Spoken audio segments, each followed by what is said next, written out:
في عز موجة غلاء الأسعار لسه في قائمة بتقدم القيمة الحقيقية تحت حاجز ال1,000,000 جنيه في 2026.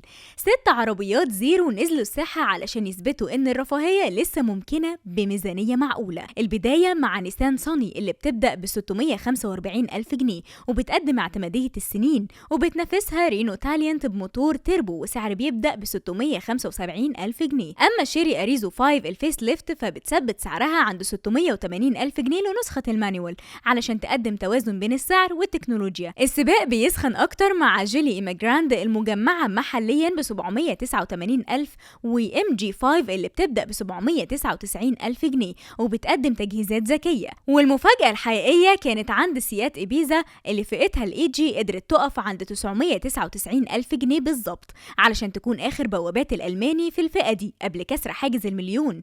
الخريطة السعرية بترسم ملامح جديدة للسوق، والخيارات دي هي اللي فاضلة للي بيدور على عربية جديدة ومضمونة بعيدا عن أرقام الملايين. العيون دلوقتي باصة على اللي هيقدر يلحق العربيات دي قبل ما ميزان الأسعار يتحرك من تاني في الشهور الجاية. شاركونا باختياراتكم في الكومنتات.